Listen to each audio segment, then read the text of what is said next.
It's been said that our business is built upon relationships, and that is the differentiator that retailers have in the market today. And I can't think of a better relationship than the one that started 2 years ago when we met Ed Roberts, who was then the fixed ops director at the Bozard organization. We met him out in Las Vegas at the Fixed Ops Roundtable and at the NADA that year. And who would have thought this relationship would have blossomed the way it has? Today, Ed Roberts is the Chief Operations Officer of Bozard Ford Lincoln, and he comes to us today with our keynote on day number one. And Ed Roberts, we are so grateful to have you here. Welcome back to the Fixed Ops Roundtable. Thank you, Ted. As you reminisced there a little bit, it's been a fun ride over the last couple of years, and we've certainly had our fair share of challenges out in front of us. Ed, you and nobody in that room 2 years ago could have imagined what was ahead. And of course, I've got to congratulate you on the great success that you're having today. And I think one of the things that people see in you, including myself, is your attitude and being able to take anything that's thrown your way and really look at it and say, how can I make this work? How can I make it positive? And there's a lot of things happening in the market right now that you're leading the way on that I think will really prove to be a very positive thing for your organization. Absolutely, our people want to be led, and when we give them a path that they can see, when they can a vision that they can see, or in their mind, then they buy in and push forward with it, and we all win from that. Yeah, you are a leader who makes it happen, and there's not too many leaders in our industry today, and you lead by example. And one of the things that you and I have talked about is in our current environment, that phrase, the Great Resignation, that there are a lot of people who are looking for new opportunities now. And I want to talk to you about that a little bit because you see that as a very positive thing for our industry and for the Bozar organization as well.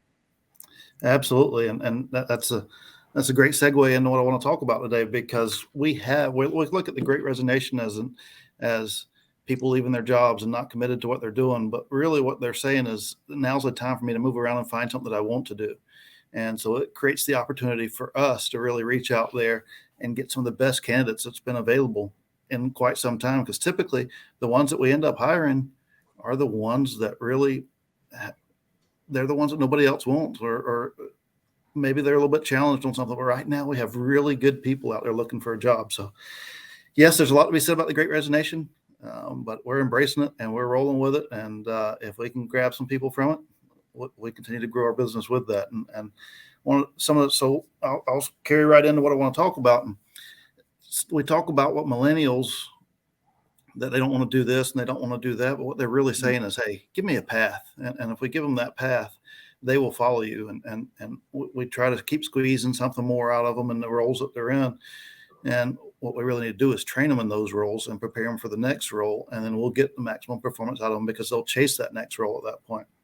And the Great Resignation really puts people out there for us to be able to chase after and make something happen, and bring good people into our organization that was really in a dead-end job before. Really, they in their mind was dead end. Maybe it wasn't dead end. In their mind it was. And that's our job as leaders, to make sure that we're painting that picture and creating the path for them that they can chase after, set that vision for them to look for. And the in 2021 really paved the highway for us to do that. It made us all superheroes. And we look back and say, well, it was a great year profitable wise. Well, that is the best time to make yourself better. You have the money to train. You have the things, the resources that you need to make things happen, and you have to strengthen the business. Don't just sit there and say, hey, I got to toot my horn, we made all this happen. No, that's the opportunity to grow and grow our people and get better. And 2021 gave us the resources to do it. So we got to make sure that we're chasing after what we want to be coming out on the other side of this, because really there is no other side of this. It's what we create. It's the environment that we create going forward is the other side. So make it what we want it to be. And there was an article, there was a cover story a while back in Fixed Ops magazine, and you were the cover story about growing your own technicians. And I recall I read that article a couple times, Ed. It was very well done. And you've really taken the example that you set in the shop there when you were the fixed ops director, and now you're carrying that through the entire organization, and you're carrying it through also not just as a leader at your company, but as a leader for Ford and for Lincoln and for dealers, throughout the industry. So, talk to us about that.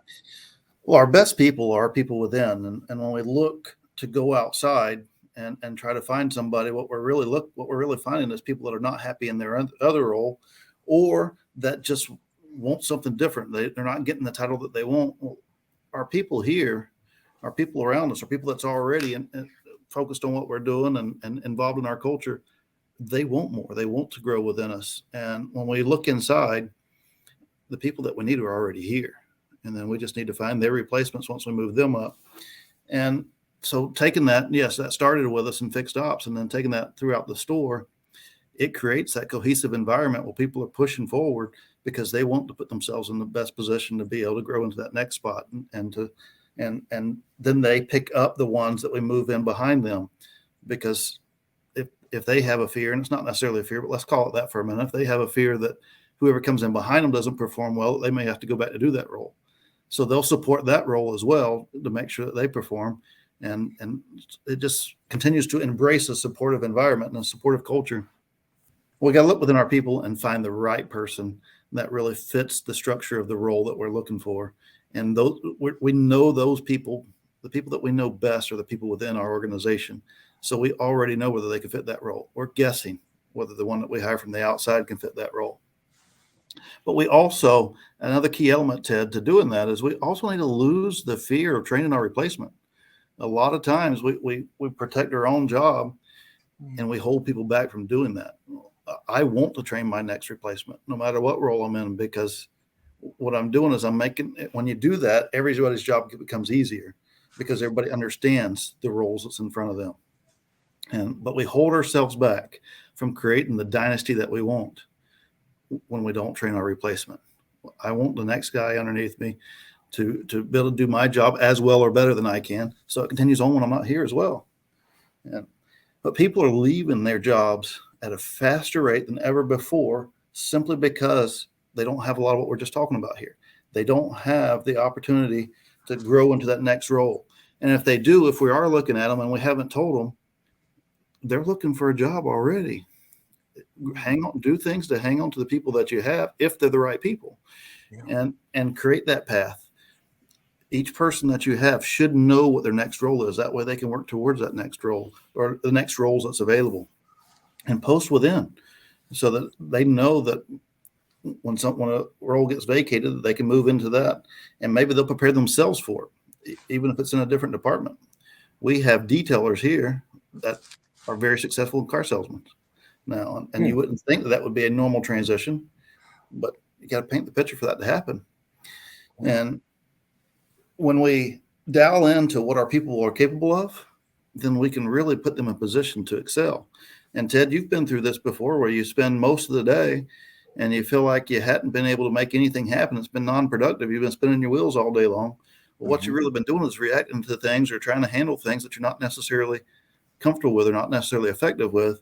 And then before we go home, we handle a couple things that makes us feel like we got something done. At least we got something done today. And in reality, those are things that you're more comfortable with. And when we can build roles that's around what people's strengths are, their productivity just goes through the roof. And we all win from that. And that's, at the end of the day, that's what we're trying to do, is be productive in the roles that we're in. And we all win from that. So but training your replacement, let it go.